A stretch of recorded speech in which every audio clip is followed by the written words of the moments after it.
Sveiki visi. Saviugdos podcastas Keičiam temą sveikinasi su jumis. Kaip visada, kviečiame į kasdienius reikalus pažiūrėti su daugiau sąmoningumo, paieškoti sprendimų ar atrasti coachingo principus. O šios dienos tema apie sėkmės prieimimą. Šiandien man labai norisi iškelti temą, ar mokame priimti savo sėkmę. O kas nutiktų, jei sėkmę mes priimtume tuo pačiu intensyvumu, kaip kartais priimame nesėkmę. Pateiksiu pavyzdį ir jei šis elgesio modelis rezonuoja, kviečiu pasiklausyti. Taigi, elgesio modelis. Pavykus ką nors pasiekti ar padaryti, džiaugiamės trumpai, pavyko, fainai, o kas toliau? Tačiau čia džiaugsmas praeina ir ateina tokios dvejonės arba kito tikslo planavimas ar ankstesnių nesėkmių prisiėmimas. Galų gale jausmas, kad vis tiek esi nepakankama ir taip toliau. O nutikus nesėkmiai, jau pilnai ją pasineriam. Ir vėl nepavyko, aš lūzeris, norėjau geriau, pavyko kaip visada, apima nusivylimas, neviltis ir tame jausme išbūname ilgiau. Turbūt priklausomai nuo nesėkmės dydžio arba svarbos kelias minutės, kelias dienas, o kai kurios nesėkmės persekioja mus metų metais. Taigi, merginos, Vaida ir Ernesta, sveikos. Labas. Tai kaip jums šitas elgesio modelis? Ar jisai žinomas, jisai rezonuoja, jei ne, tai kaip elgiatės ištikus sėkmiai ar nesėkmiai? Tai man šitas modelis iš tikrųjų labai gerai pažįstamas, tiek iš pačios asmeninės patirties, tiek labai matau kituose, nes ir aš galvoju, tas matymas kituose, kai žmonės susisuka, kad, jeigu kas nepasisekė ir ten eina per tą nesėkmę analizuoja, užtrunka joje, jis šiek tiek pykina, bet sako, jeigu mums piktai yra ant kažko, tai mes turime atsigręžti į save ir pasižiūrėti, ar mes to pačio nedarom, ar ne, ar mes, kodėl mus tai trigerina, ne. Tai taip, be abejo, nesėkmės yra įveikti daug sunkiau, jos susilaiko daug ilgiau ir atsistatyti po jų yra sunkiau. Nors aš turiu tokią savybę, kad aš ilgai neusilieku praeityje, sukdama tai, kas atsitiko, ar ne? Aš daugiau žiūriu į ateitį, negu į praeitį ir, kad man nepavyko. Ir kuo toliau, tuo geriau su to tvarkausi.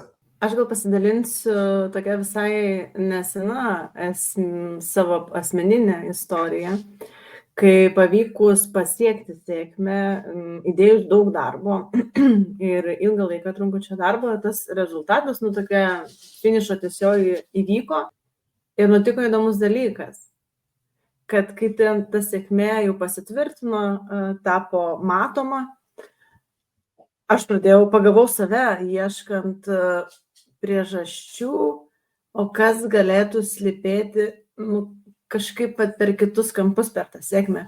Ta prasme, aš jos nepriėmiau tokios kaip duotybės, kad yra kaip yra, tai yra mano indėlis, aš ten dėjau, aš to siekiau ir kai ir iš pradžių, tas mąstymas, jis buvo toks labai kažkaip natūraliai ir aš po kurio tik tai laiko pagavau save, kad, ką tu darai, kodėl dabar tu ieškai kažkokių kitokių dalykų.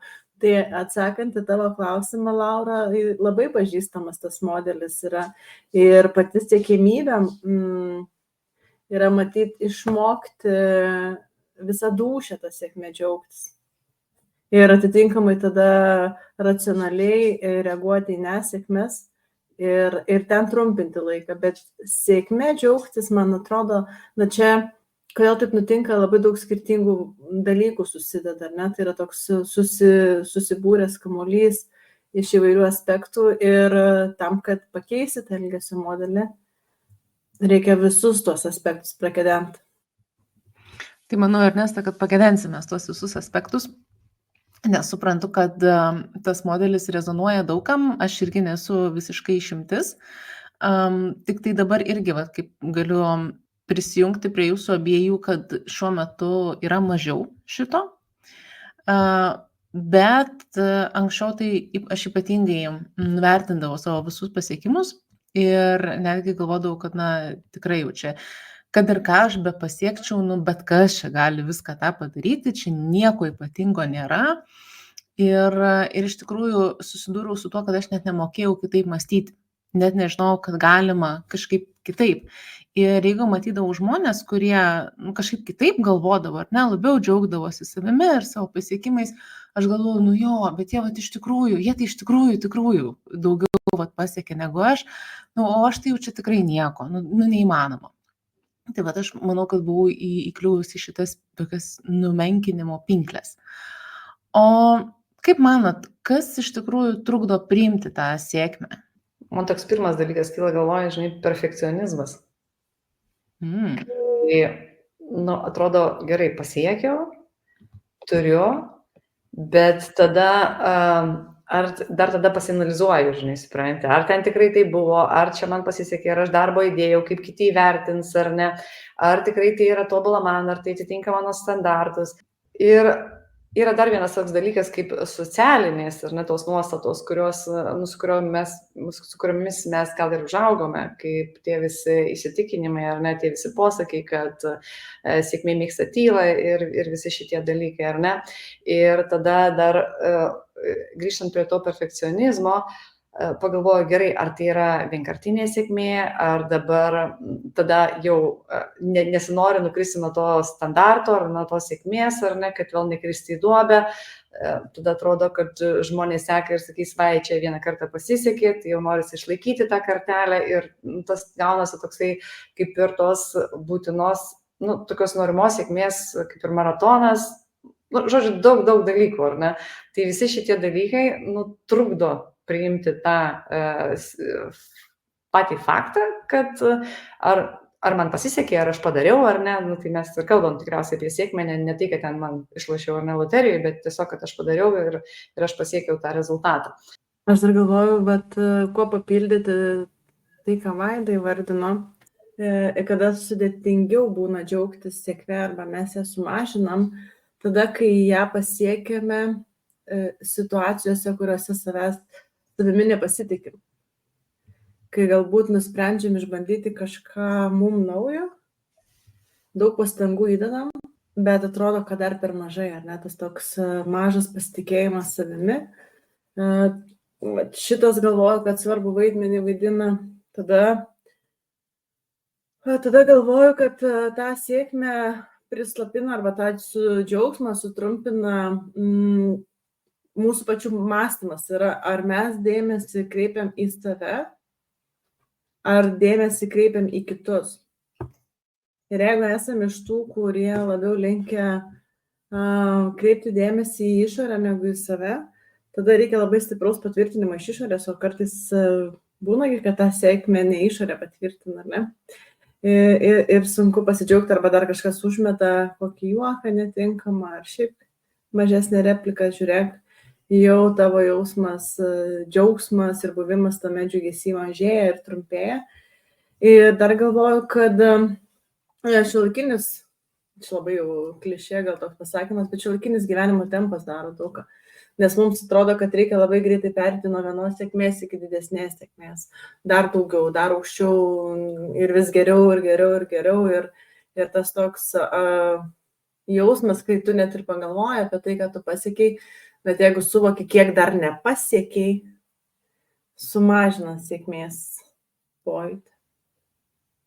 Čia man kyla tokia mintis, kad sėkmę mes matuojam vienetais, mes nematuojam ilgalaikio laikotarpio, ar ne? Mes nepasižiūrim, kiek mes paaugom, kiek mes padarėm, nu, lyginant su praeitais metais, su 2 metais, gal su 3 metais, ar ne? Mes tiesiog imam sėkmę, jinai buvo, mes ją gavom dabar, nesvarbu, kiek mes įdirbio įdėjom, ir dabar jau mums reikia vėl greitai kitos sėkmės, ne? Ir šitą visą nurašom tiesiog. O nesėkmė, net mažiausia nesėkmė mes tiek nešiojamės ir tiek užsukam savo galvose, kad iš tikrųjų ta mintis tokia, kad jeigu mes tiek sėkmę nešiotumėmės galvose, ar ne, kaip tada, kokia būtų mūsų emocinė būsena, kokie būtų mūsų rezultatai, kokia būtų mūsų motyvacija, jeigu tos jėgos būtų vienodos, ar ant svarstyklių padėtos, tiek sėkmės, tiek nesėkmės.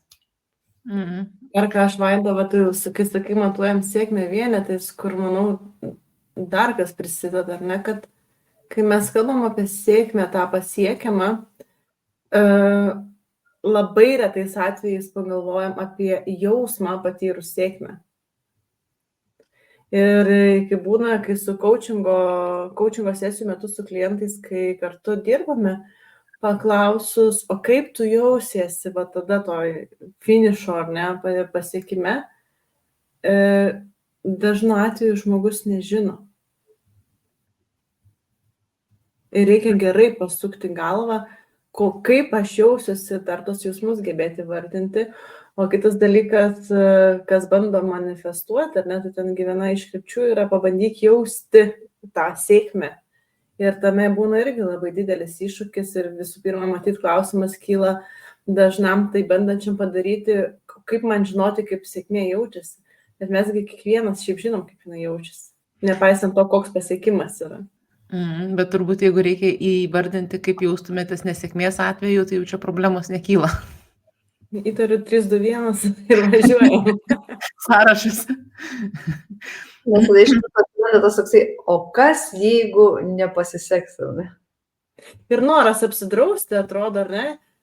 Kažkaip net būna, jeigu taip prognozuoti į ateitį, ar ne, tuos suvardinti nesėkmės variantus, kas gali nepavykti, yra labai lengva. Ir kai vardinam sėkmę, kažkodėl vis tiek sukyla noras apsidrausti, tarsi aš jau į kabutes dedu, ar ne, tai apsidrausti, bet tai, nežinau, dabar gal bandau greitai sugalvoti kažkokį pavyzdį.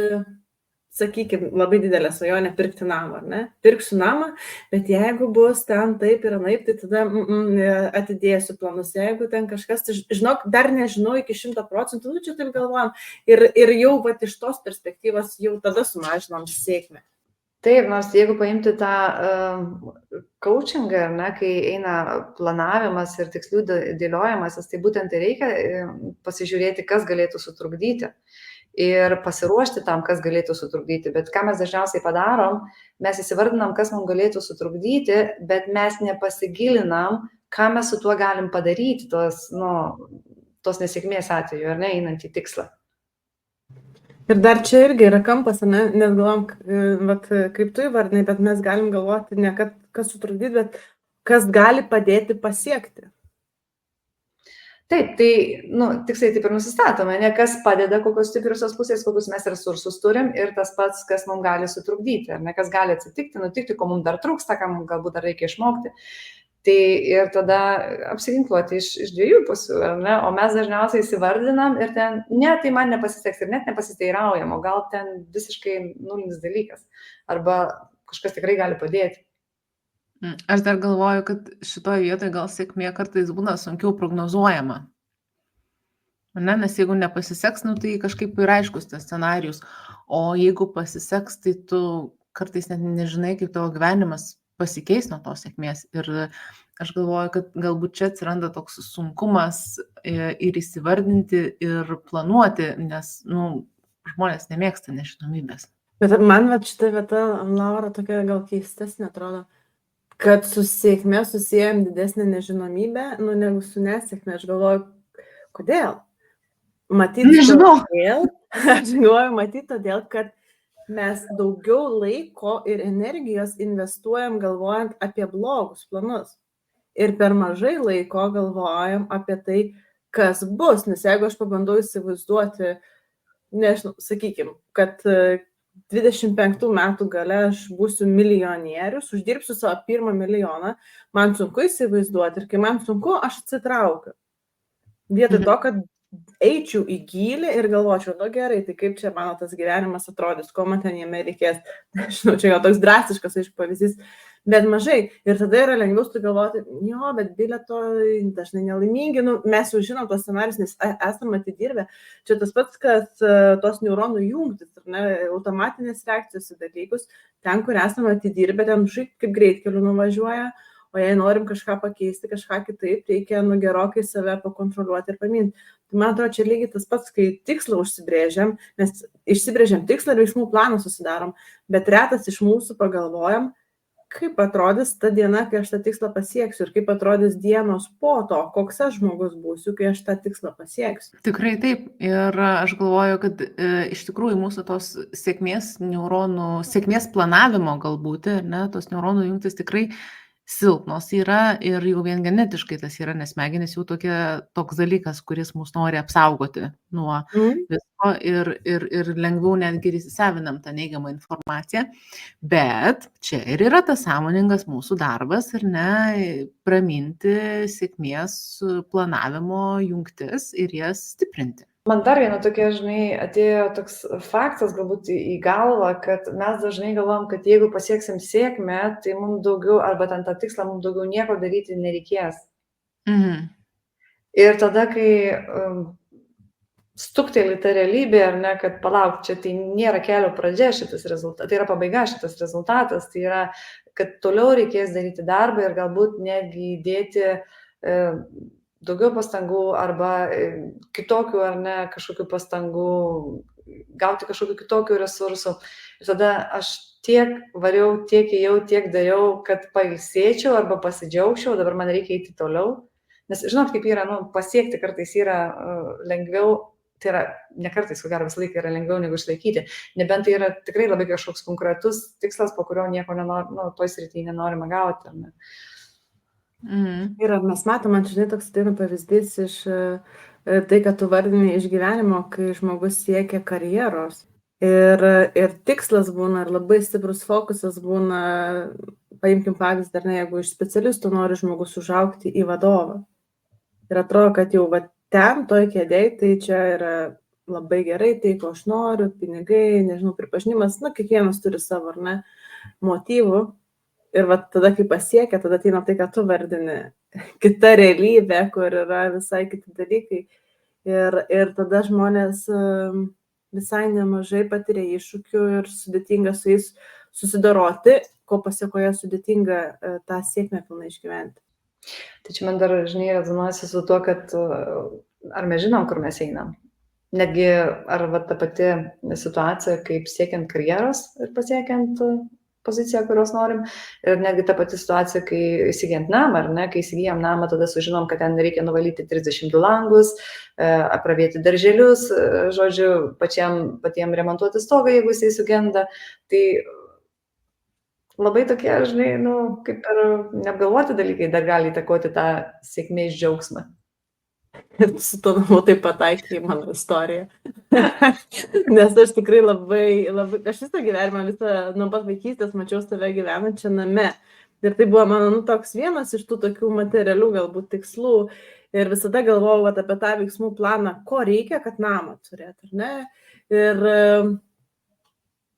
Ir nuoširdžiai niekada negalvojau apie tai, kaip tas gyvenimas name vyks taip iki detalių, kaip apie tos veiksmus. Ir iš tikrųjų realybė, kad name palaikyti elementarią tvarką užtrunka 3 kartus ilgiau. Ir tai buvo tas aspektas, kuris tikrai sumažino kažkuriais etapais sėkmę, nes buvo sunku prisitaikyti, sunku suvokti, nes vis dar spraudžiu save į tą kažkokį kitą įsivaizdavimą, nes aš neturėjau, nes niekada negalvojau. Ir dar ką pridėčiau, aš galvoju, mes, kai kalbam apie nesėkmės, nežinau, bent jau mano patirtį taip yra, kai aš pasakau žodį nesėkmės, man atrodo, kad tai yra tokie maži dalykėliai. Jau paslydau, nugriuvau, klaidą padariau, kažką praleidau, kažką pramėsinau, nenuėjau į vizitą, kur buvau užsiregistravus, plus minus tokio lygio. Ne? Bet kai mes kalbam ir kai sakau žodis sėkmė, tai atrodo kažkas labai didelio. Sėkmė. Ir tada galvoju, kaip tai prisideda prie to pojūčio didesnio ar mažesnio, nebematom tų mažų sėkmių, ką reiškia, netreniruojam savęs ir mažuose dalykuose patirti sėkmę ir ją ten pilnai pajausti ir suprasti, kaip jinai veikia. Bet tas nesėkmėlis visokias, papergyvenu, kai pamirštu vizitą pas gydytoją, nefaina man ten būna, ten dar prasukų, kaip kitą kartą atsiminti, bet su sėkmėm to mažytėm tokiam nėra tokio didelio fokuso, nes jos visada atrodo turi būti didelis. Ir iš tikrųjų, pavyzdžiui, neskaitai, kad tai yra sėkmė, kad prisiminiai vizitą pas gydytoją ir laiku atėjai net nevėluodamas. Ir gal net anksčiau. Jo, tai yra ta prasme, tu priemi tą kaip normą, bet iš tikrųjų o vėlavimą arba pamiršimą jau priemi kaip nesėkmę. Tai kaip čia yra dabar?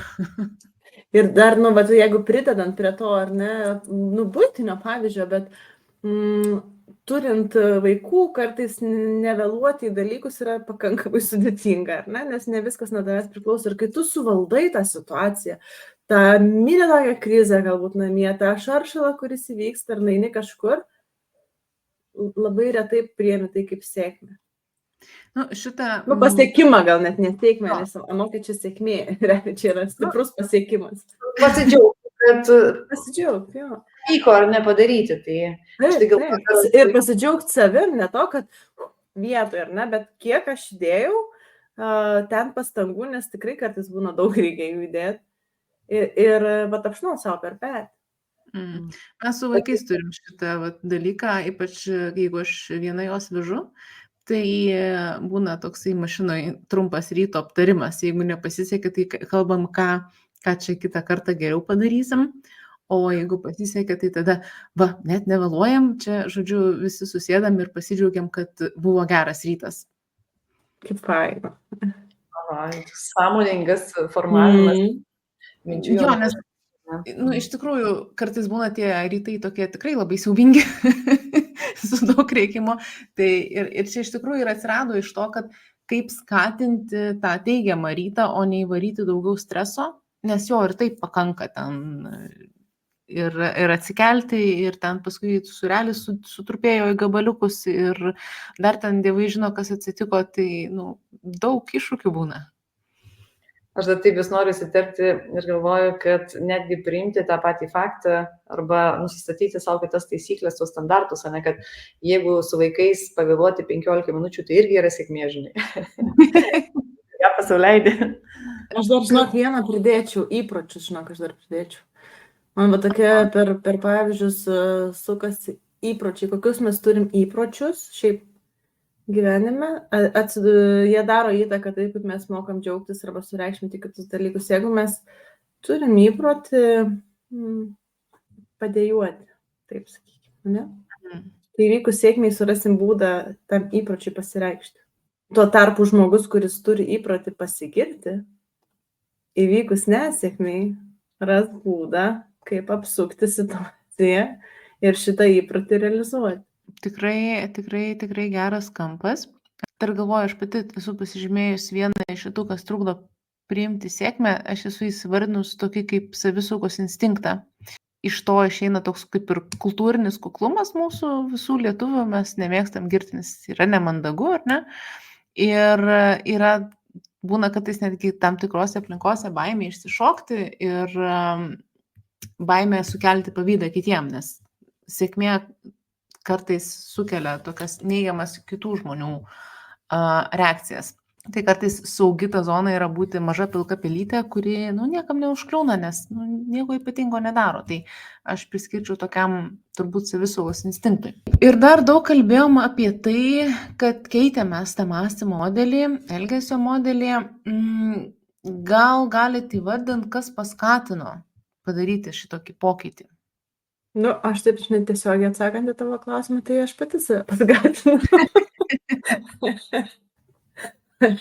Jeigu taip plačiau, tai manau, kad, nemanau, bet žinau, kad atsirado nuovargis.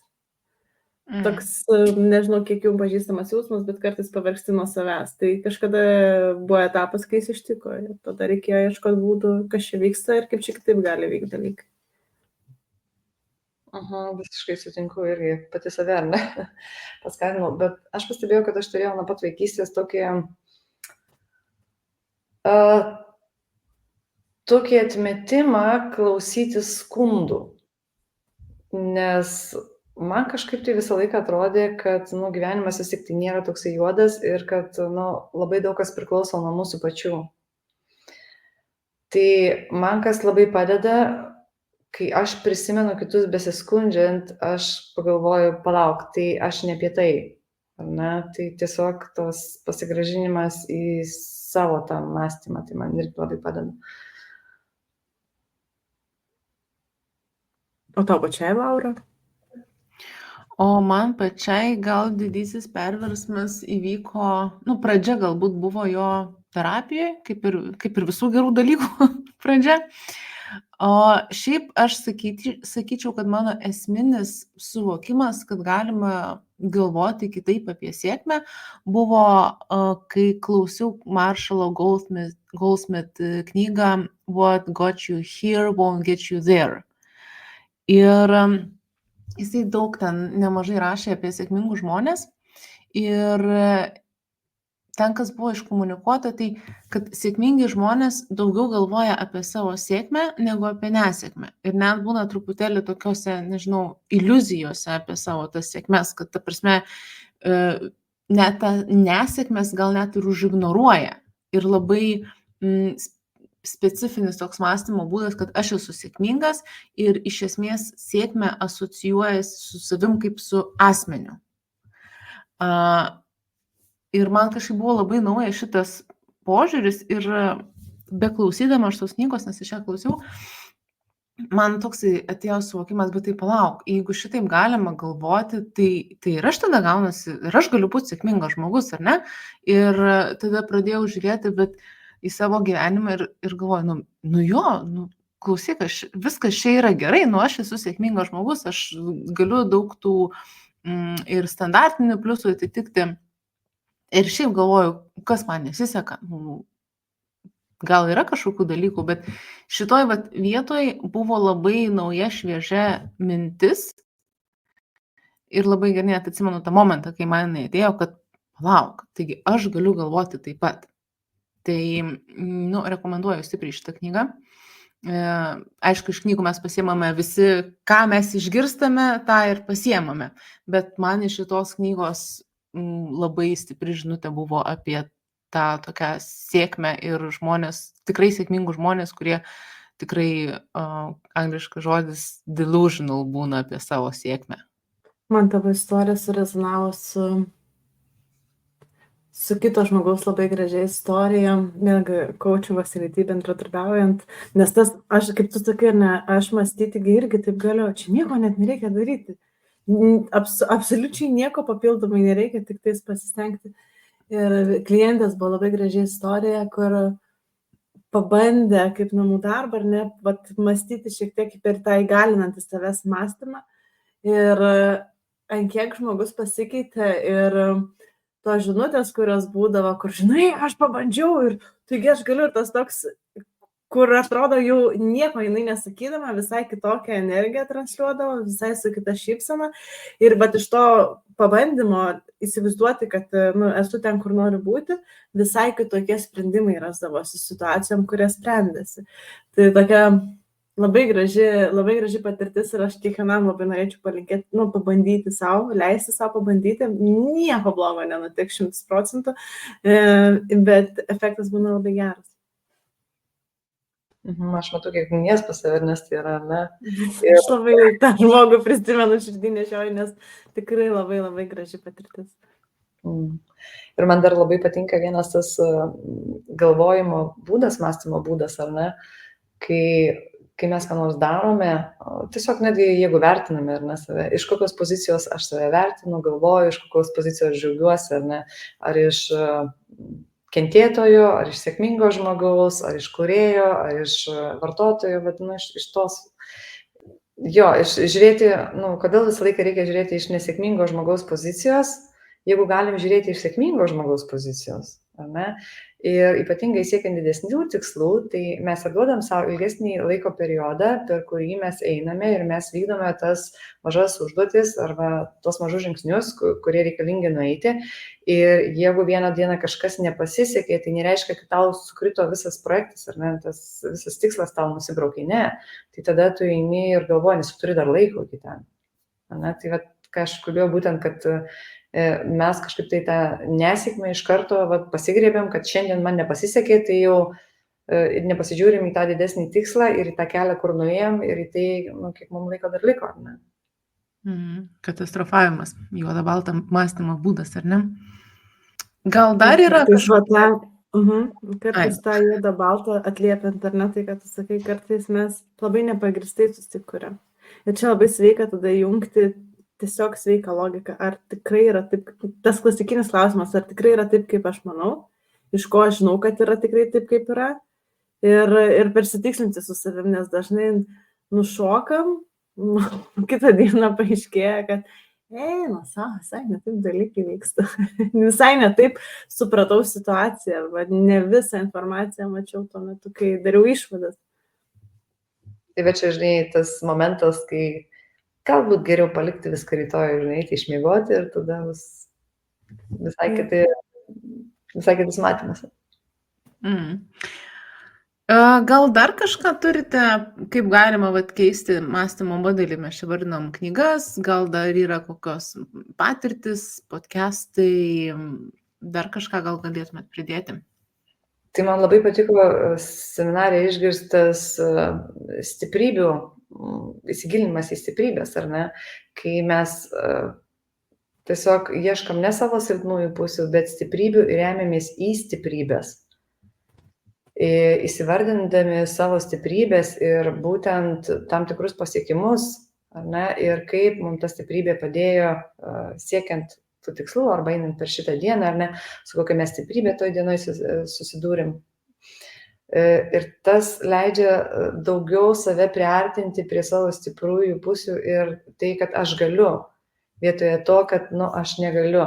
Tai, kaip sako, ar ne, kur mes koncentruojamės, ten eina mūsų energija.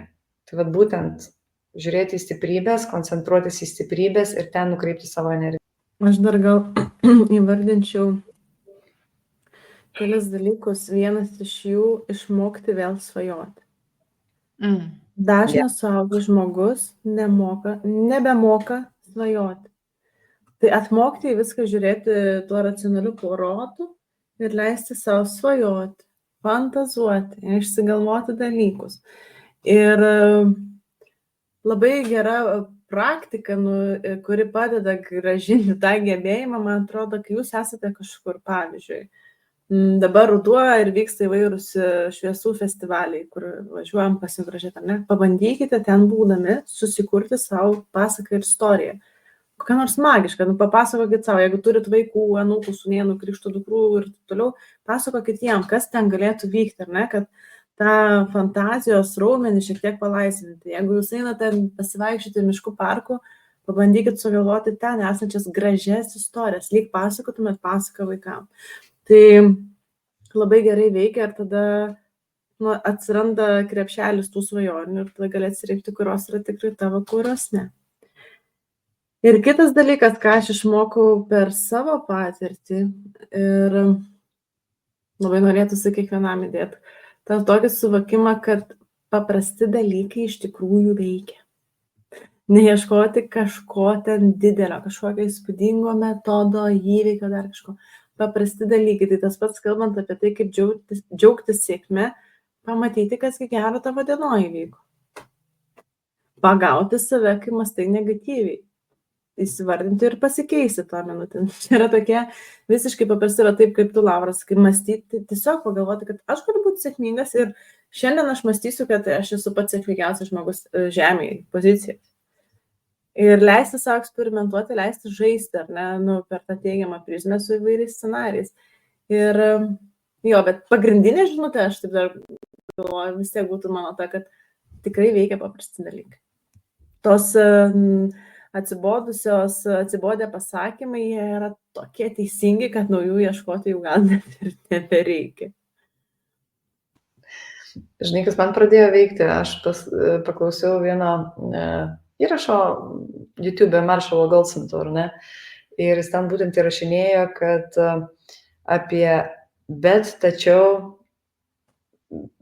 žodžiu, ten tą poveikį, ar ne? Ir aš pradėjau nukirtinėti, bet tik savo pasisakymuose, savo sakiniuose, ypatingai kai duodu atgalinį ryšį, ar ne, kai duodu atgalinį ryšį apie, nežinau, apie tas pačias keliones, apie kažkokią dienos patirtį, apie kažkokio ten išvykos patirtį ar kažkokio savo darbo patirtį. Anksčiau labai mėgdavau pridėti tą bet. Jo, viskas buvo gerai, bet žinai, būtų, bet tik tai, kad ten reikėjo ilgai laukti, ar ne kažko tai.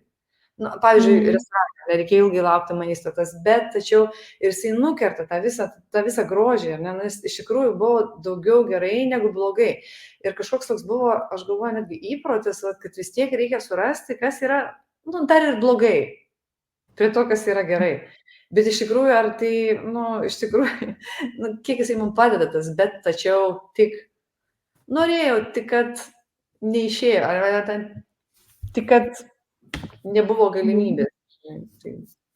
Aš dar pridėčiau tą mūsų kiekvieną kartą minimą, net ir šitoj laidoje, man atrodo, irgi verta paminėti refleksiją. Pabūkit ilgiau laimės būsime per refleksiją. O kas man padėjo patirti, pasiekti tą sėkmę? Kaip aš jaučiuosi, kai pasiekiau? Kur tas jausmas gyvena? Nes dažnai mes mokom ten širdies ritmą atpažinti, kai kažkas netaip. O kur gyvena sėkmė jūsų kūne, ar ne? Vienokia sėkmė, kur gyvena, kur kitokia gyvena. O ką iš tos situacijos toliau pritaikysit? Daugiau per tą sąmoningą pasianalizavimą sėkmės, nuo ko matyt mes pradėjome šitą pokalbį, sėkmės taip pat kaip nesėkmės, ten daugiau skirti fokusą. Jeigu jau kalbam šiandien apie sėkmės džiaugsmą, tai pastebėti, kaip mes džiaugiamės, tiesiog sukurti tą, įsivardinti savo, kaip norim džiaugtis, ar ne, tos pačios praktikos apie šventimą, kiekvieno padaryto darbo, gerai praėjusios dienos arba išmoktos pamokos netgi, nesėkmėj. Tai įvesti tą tokį sąmoningą pasidžiaugimą. Aš turbūt nieko daugiau negaliu pridurti, išskyrus tai, kad prisimti atsakomybę už savo sėkmę. Ne tai, kad atsakomybė nėra toks tikslus žodis, bet aš niekaip nesugalvoju, gal jūs man padėsit iš angliško vertinio own it. Ta prasme, įsisavink tą sėkmę, kad taip, aš padariau čia tą sėkmę. Nenutiko ta sėkmė, neėjau ir kažkaip ten šleptelėjau ir baigiau čia tą universitetą, ar ne, ar ten kažkaip tai atėjau ir, čia netyčia pataikiau čia į tą tinklalaidę, čia ir dabar vyksta, supranti. Aš čia, kaip ir netyčia nutiko, bet iš tikrųjų, ta prasme, prisimti tą įdirbį, prisimti, kad pavyko padaryti ir tame gyventi tuo, mėgautis. Ir man tokia gal vaizdas iškilo toksai, kaip pasinerti į jūrą iki saugos savo vietos, iki jaučiam, ar ne, tą visą vandenį, tą šilumą, tą pulsuojančią energiją, tai taip išjausti tą savo sėkmę. Tas gali būti labai nepatogu iš pradžių, nes galbūt nesame pratę, bet manau irgi tokia būtų labai, labai ugdanti ir gerinanti gyvenimą patirtis. Mūsų laikas jau kaip ir keliauja į pabaigą, nors ir labai smagu kalbėti apie sėkmę. Ar merginos dar norit pridurti kažką pabaigai? Aš norėčiau palinkėti, kad mokėtumėm pasidžiaugti sėkme, kad tas džiaugsmas užtruktų ilgiau, ar ne, kad ilgiau nešiotume širdį. Prisidedu prie Vaidos linkėjimo ir dar noriu kartu palinkėti, leiskite savo būti sėkmingi. Nes jūs esate sėkmingi. Taip. Taip, dauguma iš mūsų žmonių yra tikrai labai sėkmingi ir mums gerai sekasi ir tiesiog nepamirškim to ir aš palinkėčiau nebijoti būti sėkmingu ir nebijoti, kad gali kažką suerzinti tą sėkmė. Ką padarysi? Galbūt ir jie išmoks pamatę tokį gyvą džiaugsmą sėkme, galbūt ir kiti išmoks jie džiaugtis ir mėgautis. Tai ačiū, kad klausėte. Linkime mėgautis, iš tikrųjų mėgautis sėkme ir gyventi sėkmingus gyvenimus. Iki. Ačiū, kad klausėte naujausio Keičiam temą pokalbio. Jei mūsų pokalbėje radote vertės, kviečiame jo pasidalinti su bičiuliais ir artimaisiais. Tinklalaidę Keičiam temą galite rasti YouTube, Spotify ir Apple Podcast.